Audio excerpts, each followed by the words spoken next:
Hey boo. As you probably noticed from the thumbnail that led you here, this video is about what I call vanity manifesting. And it's not the same as when a coach or mentor says, make it about you and what you want. That's not the same thing. Vanity manifesting is something quite different. Vanity manifesting is what happens when our reasons for wanting something just miss the mark. And then the ego does a double whammy on you. When something you really pinned your hopes on doesn't work out, a job, a relationship, it's easy to beat yourself up and feel like a failure. And beyond how you're feeling, you're going, what are they going to think? They being your family, your friends. You're stigmatizing yourself with this perceived failure that you're adding meaning to, that it gets larger and larger and larger, that it becomes the Hulk of manifesting. It's also because the idea of why you want this particular relationship, this particular job, has more to do with how you're going to be perceived.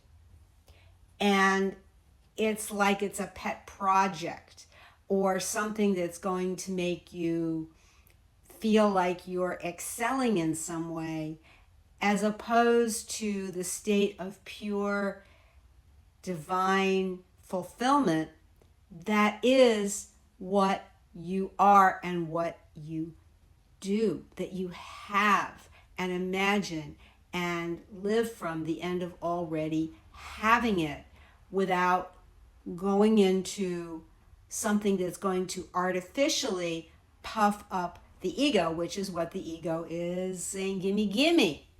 It's a very different thing. And this became very clear to me in talking with a client, and this was happening for her. She was having some challenges in her relationship with her SP, and beyond resolving the immediate issues, she was having anxiety about how she would appear if things went south with him, seeing herself as a failure for the relationship not working out. How would I look to my family? How would I look to my friends? And that's the story she got herself stuck in. You can equally imagine yourself applauded or supported for breaking off the relationship, that seeing it as a valuable learning experience, and that it was ended with mutual love and respect, rather than staying stuck in the same pattern and settling or struggling out of vanity, out of, oh, I have to have this, I have to make it work. Otherwise, what are they going to think of me? And it's imagining and changing how she sees herself as the woman who was loved and adored by a man who ticks off more boxes than she could even begin to expect. And we fall into the vanity manifesting trap when our self-esteem or self-concept is tanking and we think and feel we're inferior, or if we have traditionally always habitually come from that place of low self-esteem, low self-concept. Neville Goddard talked about imprinting your desire on your subconscious. That's like the blank slate, and you're removing from it anything that does not serve the state that you want to inhabit, or the fulfillment of the desire that goes with that state of being, that state of mind, that state of consciousness. And it's being able to take away that idea of impressing someone else or pleasing someone else with your desire, or how it's going to look, or what they're going to think of you, that it It's only for you, for pleasing you, for being your ideal self.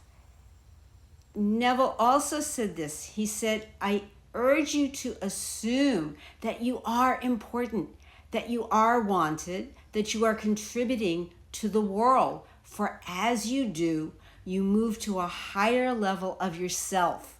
There is no prison strong enough to keep you behind bars when you know this principle.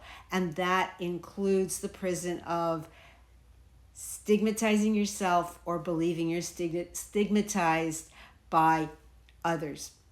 And yet you have it's forgetting your true nature, forgetting your true self, that you have infinite power. You are the operant power. You operate the law of assumption. You choose your ideal state and can detach from an unlovely state that doesn't serve you and maybe never served you.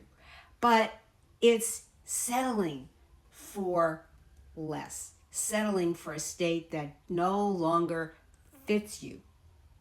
So let's take a sharper look at vanity. Vanity is defined as excessive pride in one's appearance or achievements. Vanity comes from the Latin word vanus, meaning empty. Empty is the opposite of fulfilled, nourished, or satisfied. Think of running on empty. It's a perfect example right there that you're running on fumes. There's nothing there to support all the effort you're putting into something. And your nervous system is frazzled. So it's even referred to that similar way as fumes, vapor. This all relates to vanity in the Bible, especially in the Old Testament. And it's also like doing something in vain, where there's a lot of wasted effort. And in Psalm 94:11, it's stated, this is heavy here, the Lord knows all human plans. He knows that they are futile. And that is saying yes, because they're coming from the lower self, or the more externalized self that has other motives, that has what the ego wants. And it's kind of like that old joke, if you want to make God laugh, tell him your plans, because it's anything that's coming from the lower mind or ego mind instead of from I am that, I am God, the operant power. This is the major difference. Vanity must be shored up constantly, or there's no sense of standing firm and solid in your ideal state of being, state of consciousness. In the Bible, there are nearly 40 references to vanity, in the Old Testament especially. And the Hebrew word for breath is related to vapor, to steam, to that emptiness. So if that is your reasoning for wanting to manifest something, about how it will make you look, or how it will make you appear, or what it's going to give you in terms of the impression you're going to make, it's time to detach from that state. And remember, I am God. Be still.